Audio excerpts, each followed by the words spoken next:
నమస్కారాలు. ధర్మ పోరాట దీక్ష అనుకున్న లక్ష్యం నెరవేరాలని చెప్పని ఆ దిశలో పయనిస్తున్నటువంటి మీ అడుగులు కేంద్ర రాష్ట్ర ప్రభుత్వాలు కన్విప్ అయ్యే విధంగా 9th షెడ్యూల్లో చేర్చే విధంగా ఈ 42% రిజర్వేషన్ సాధిస్తారనే ఒక విశ్వాసాన్ని నమ్మకాన్ని మనస్ఫూర్తిగా తెలియజేస్తూ ఈ వేదిక ద్వారా అనేకమైనటువంటి పెద్దల అనుభవజ్ఞులు కూడా మాటల విషయాలన్నింటి కూడా ఏకీభవిస్తూ ఈ సమాజంలో జిస్కా లాటి ఉస్కా బైన్స్ అనేది నగ్న సత్యం. అవునా కాదా?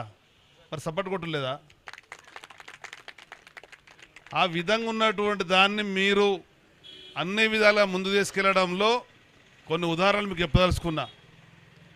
స్వాతంత్రం వచ్చిన తర్వాత కరీంనగర్ లోకసభకు ఏ రాజకీయ పార్టీ కూడా బీసీలకు అవకాశం కల్పించలే.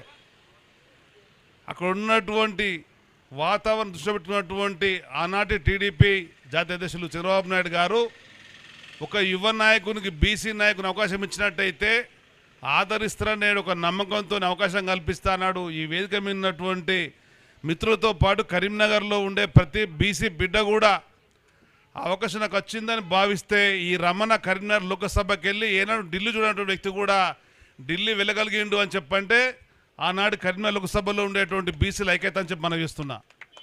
అంటే రాజకీయ పార్టీలే కానీ ప్రభుత్వాలే కానీ కాశ్మీర్కి వెళ్ళి కన్యాకుమారికి ఉన్నటువంటిది కూడా ఎవరైనా కానీ అధికారంలో రావాలనుకుంటారు, ఎన్నిక కావాలనుకుంటారు.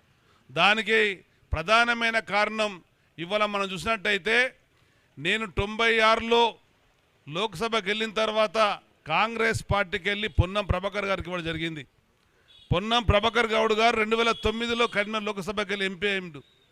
అదేవిధంగా సోదరుడు బండి సంజయ్ గారు కరీంనగర్ లోక్సభకి వెళ్ళి బీజేపీ ఎంపీ కాగలిగిండు. బీసీ బిడ్డ ఇలా కేంద్ర మంత్రి అయ్యిండు.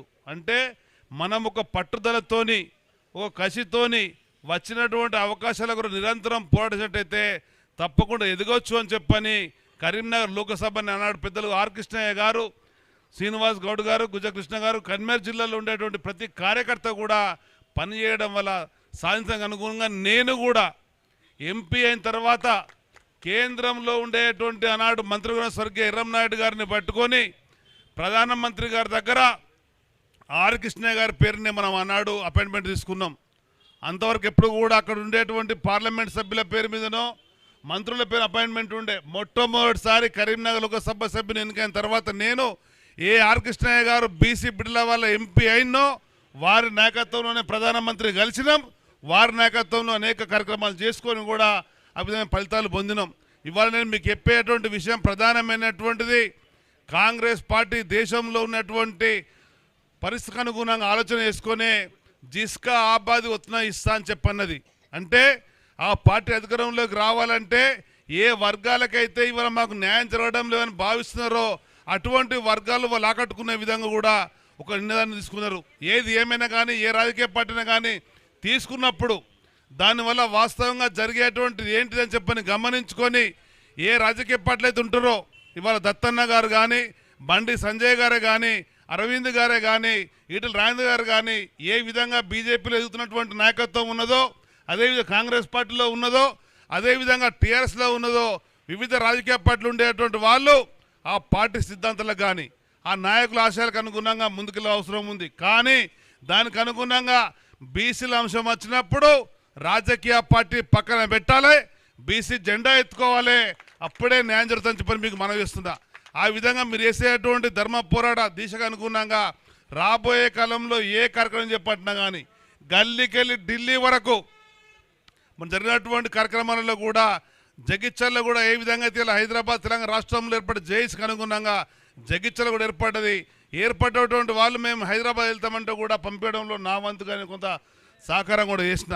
అట్లాగే ప్రతి బీసీ బిడ్డ కూడా తనకున్నటువంటి స్థాయి తగ్గట్టుగా తనకున్నటువంటి స్తోమత తగ్గట్టుగా తను ఏ విధంగా బీసీకి సంబంధించినటువంటి హక్కుల న్యాయమైన పోవడానికి ఉంటారో దానికి అనుగుణంగా సహకరించినట్టయితే తప్పకుండా సాధించుకునేటువంటి విషయాన్ని మనస్ఫూర్తిగా తెలియజేస్తూ ఈ ధర్మ పోరాట దీక్ష ఇక్కడికి ఆగేది కాదు.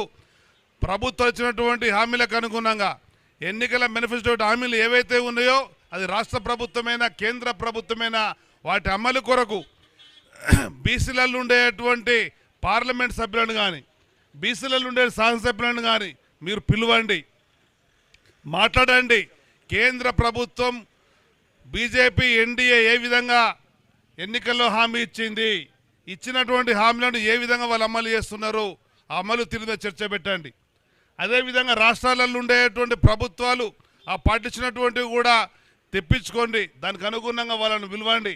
ఒకరు వస్తారా, ఇద్దరు వస్తారా, ముగ్గురు వస్తారా, 10 మంది వస్తారా, సంఖ్య అనేది ఎప్పుడు కూడా ముఖ్యం కానే కాదు. ఏ లక్ష్యం అయితే ఉంటుందో ఆ లక్ష్యాన్ని కొరకు బీసీ సంఘాలు నడుము కట్టినట్టయితే సచ్చకుండా వాళ్ళందరూ రావాల్సిందే, ఇక్కడ ఉండవలసిందే. రేపేదైనా మన గాని పెన్నాడు మెడలు వంచేటువంటి శక్తి మన దగ్గర ఉన్నది. కానీ ఒక ప్రధానమైన ఉదాహరణ కూడా ఇవాళ మనం ఏ విధంగా ఆలోచించుకుంటున్నామో ఈ ఆలోచన కూడా ఈ 136 కులాలు ఉండేటువంటి అధ్యక్షులు, రాష్ట్ర అధ్యక్షులే కానీ, జిల్లా అధ్యక్షులే కానీ, గ్రామ అధ్యక్షులే కానీ, ఆ కుల సంఘాలు ఉండేటువంటి ఆ వ్యక్తులకు మీరు సమాచారాన్ని ఇవ్వండి. ఎప్పుడైతే మనకి ఈ యొక్క ఉద్యోగ రిజర్వేషన్లే కానీ, రాజకీయంగా కానీ, ప్రభుత్వ పథకాల అమలులో కానీ మన వాళ్ళకు న్యాయంగా దక్కనప్పుడు, వాళ్ళకి విషయం తెలియనప్పుడు తెలియపరిచి పలానా దానికి మీరు అర్హులు, పలానా మనకు రావాల్సిన అవసరం అనేటువంటి అంశం ఎంతవరకైతే మనం ముందు తీసుకెళ్తామో, ఎంతవరకైతే మనం వాళ్ళకి చెప్పగలుగుతామో, ఎంతవరకు వాళ్ళు అర్థం చేసుకోగలుగుతారో అప్పుడు వాళ్ళు మనతో కలిసి వస్తారు. మనకు మనంగా అనుకుంటే మాత్రం ఏ సమస్య కూడా పరిష్కారం నాకు మాత్రం తెలియని అనుభవం లేదు. కానీ నా అనుభవం వచ్చినటువంటిది అనుకున్న విషయం చివరి వ్యక్తిలో చేరే అవసరం ఉన్నది.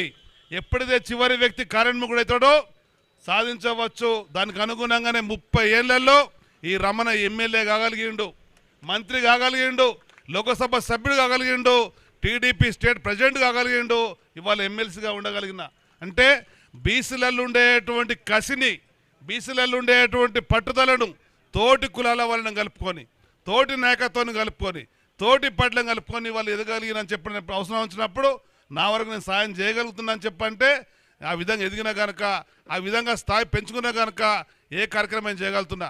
ఫస్ట్గా మీరు తెలంగాణ రాష్ట్రంలో ఉండే అధికార ప్రభుత్వం ఇచ్చినటువంటి ఎన్నికల మేనిఫెస్టోని తెప్పించుకోర్రి. అల్లరి మీద ఉండొచ్చు.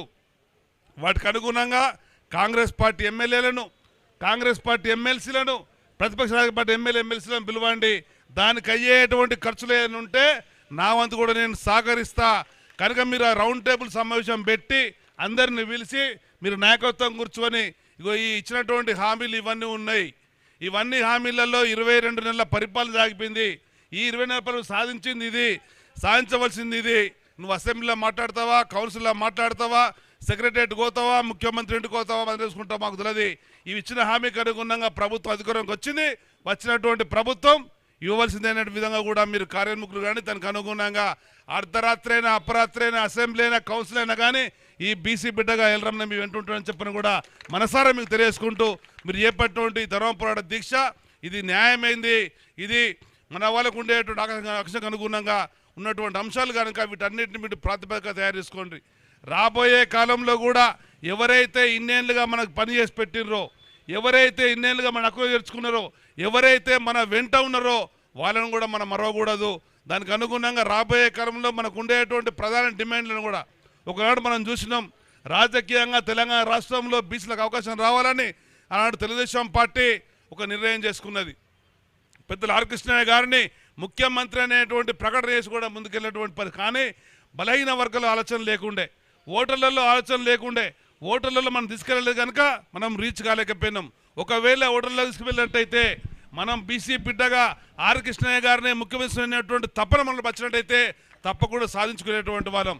ఎప్పుడైతే మనం ఆ విధంగా ఆ కార్యక్రమాన్ని కార్యముఖలం అవుతామో ఆ లోపల వాళ్ళ కోరిక రగిలించగలుగుతామో, కసి పెంచగలుగుతామో, ఆ కసి కోరిక ఉన్ననాడు సాధిస్తామనేటువంటి విషయాన్ని కూడా మనస్ఫూర్తి తెలియజేస్తూ ఈరోజు దీక్ష చేస్తున్న ప్రతి ఒక్కరిని మనస్ఫూర్తిగా అభినందిస్తూ నాకు కొంత స్వంత పని ఉంది కనుక వెళ్ళే విధంగా కూడా అవకాశం అని చెప్పని కోరుకుంటూ జై బీసీ, జై జై బీసీ, బీసీల నాయకత్వం, బీసీల నాయకత్వం, జై పూలే. థ్యాంక్ యూ అన్న.